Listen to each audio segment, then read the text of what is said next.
My entry to Barak is through his artwork. I think of Barak as a drawer.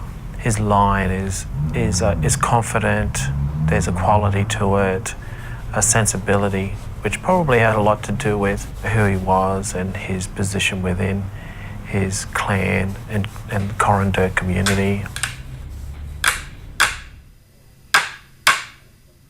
He wanted to show ceremony, dancing, custom, the marks. He was showing action. They seem to me the equivalent to photography. These are scenes that he was making because he was there. My involvement with the Barak project comes in 3 parts.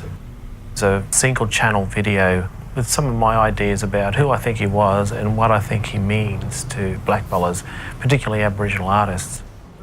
For the second part of the project, I invited a group of friends of mine, artists, just to basically have a conversation about Barak, and not just what we know of Barak and what we think he means to us and what we want him to mean to us, but also getting an idea of just how unknown he is to us. The third part is a drawing, and this is my idea of Barak. All portraiture is an idealised image of the subject, and it's the artist's idea. And so I thought I would do a drawing, and drawings offer lots of opportunities for investigation and interpretation. And so this is my idea. The drawing started with my interest in Barak and wondering who he is. And for me, portraits provide an opportunity to find out more about that person, his physical build and his presence.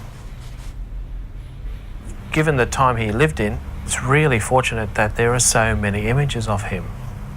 That's an indication of the calibre of his presence at Corindor, but also within Melbourne's political landscape.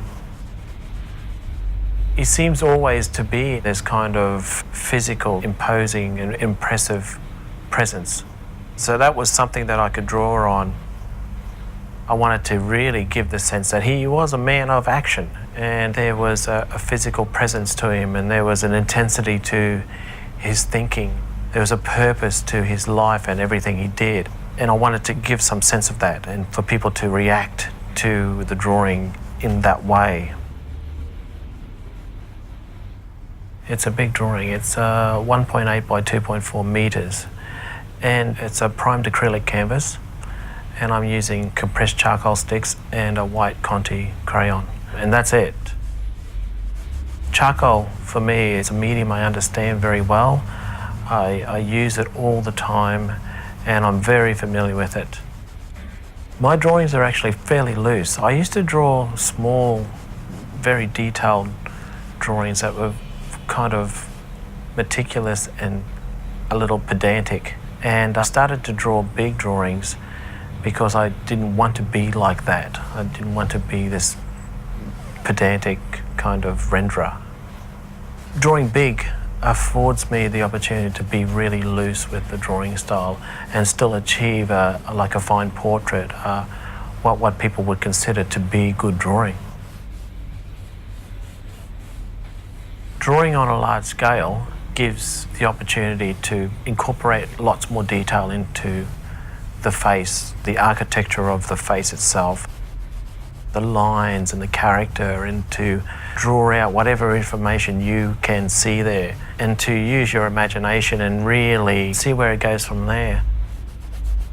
When Barak starts to appear on the canvas, you can start investigating his face more, the quality of his skin and the lines on his face, and what his hair does, and what colour his eyes were, and what colour his skin was, what it felt like, and the furrow in the brow, and what kind of features do we want to exaggerate or find.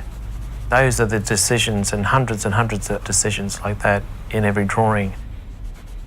All the detail, it becomes much more intense and more worked and rendered around the eyes, because for me, portraits are about the gaze.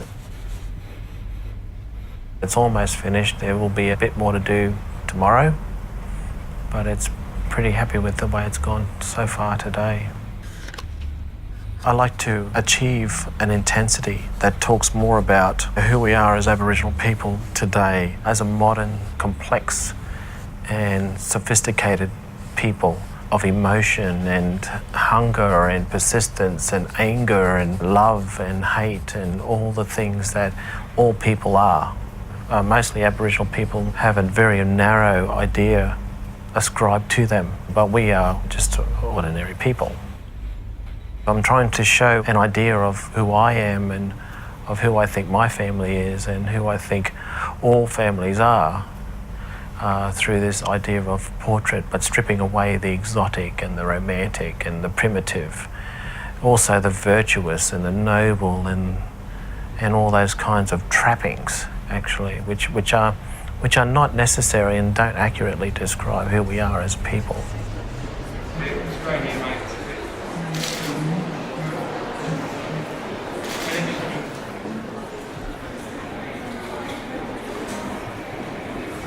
I feel like it functions as a proper full-room installation.